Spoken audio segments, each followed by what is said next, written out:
Hi, my name is Michael. Thank you very much for coming to my channel as I attempt to figure out what I'm doing for the rest of my life now that I'm no longer a entertainment critic with a television show. I'm just gonna make my own. And right now, I have my friend Alex, and what we're gonna do is start a segment where I have a movie in mind, and today's movie is The Substance. And Alex is going to ask me five questions about the substance. And then at the end, I'm supposed to have sold Alex on the idea of the movie if I liked it, or sold them on not watching the movie if I didn't like it. So hopefully that'll be fun and we'll see how it goes. Hi, Alex. How are you doing? Hey, good to chat with you. I'm doing okay. Yes. Well, I'm glad you get to be part of my experiment. My scientific experiment in the objectivity of film criticism. So I have a movie in mind for you to ask questions about. It's 2024, The Substance. It's currently playing at Cineplex right now. So, Okay, well, I guess to get us started, I'll ask, what is the overarching moral of the story?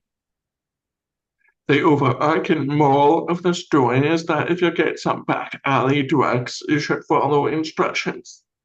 You should follow the instructions on those drugs, especially if you found them to a crawl space. I think if you don't follow the instructions, you're basically bleeped. Okay. Uh, Question number two. How many people die in this film? Oh, that's an interesting question. So I'm guessing you're asking just because you don't really care too much about spoilers. No, I don't care too much about spoilers. Fair enough. Um, so it's complicated, right? Because when she takes the medication to look better, she divides into two. There's an older version and a younger version. So what happens is they both fight to the death at the end. So depending on who's left, those people technically die, but are they people or are they just part of the one person? So I'm to answer your question, I will say that one person dies. Okay. Question number three. Is there a lot of shakiness? Is it like good cinematic quality? So I thought this movie was like MTV type of thing. It's like a music video. It's got some really artistic shots, but it's also got some really fast editing. So sometimes I was lost about what was happening, and other times I was getting tired of it. But I think it actually serves a purpose too because it shows you that she's Demi Moore's character and Margaret Qualley's character. They're both the same person. They're essentially on the same track as trying to be a woman living life in Hollywood and being successful. So I think the camera shots show that there's a lot of pressure to live life in that way. So I don't think there was too much shakiness per se, but there's a lot of fast editing. Question number four. Is the main character a sympathetic character? Are they likable? That's a tough one. I think the main character experiences things that we would not want to happen to anyone. And she does take drugs from an alley, but I mean, who doesn't? Um, she is one of those stars in Hollywood. She even has a Hollywood star to her name that we get to see at the beginning and at the end of the film. But I don't really get to know her more as a character. I think that was the point. I don't know if she has substance because she's very much involved in her looks and with her body. So yeah, this film may not be a good one if someone is struggling with body image issues. Unless I can take a sort of satirical look at it. Because, for example, her apartment is very bare. It's very, it's for rich people, but it's very bare, and there's not much furniture. I have more furniture than her apartment does. And in her apartment, she has pictures of herself that she looks at and she's obsessed with. And then from the window of her apartment, she can see a billboard that advertises the TV shows she does. So, so she's that kind of a person. Okay. And then last question, question five. What about queer representation? Queer representation. There is none. There is absolutely no queer representation at all. Not even a glimpse, not even a glimmer, not even one of those things that we can imagine as queer representation, and then spend the next 25 years writing fan fiction about it. Absolutely nothing. There is a creepy man that loves to touch women, but that's it.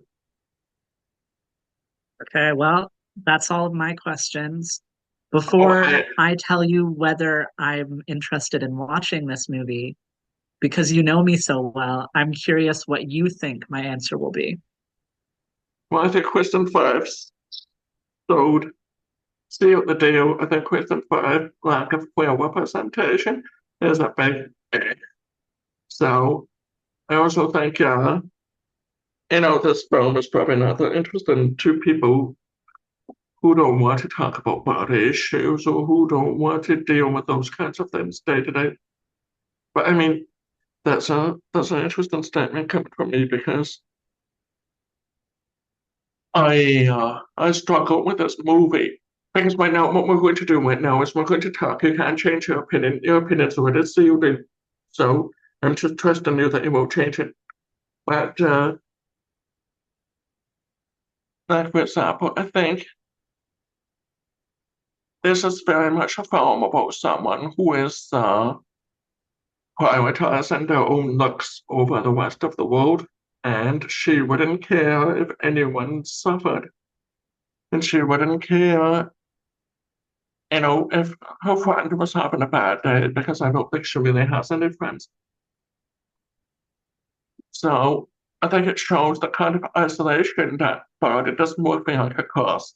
And then it ramps it up. It ramps it up to the 50th degree. So I guess I'll hear what you have to say now. Yeah, it's a big no for me. Yes, I thought so. I thought that was the case. So I can probably tell you what happens at the end. And this is a spoiler for anybody who's, sort of interested in this. Um, So at the end, she's been fighting herself. She's been fighting her younger version.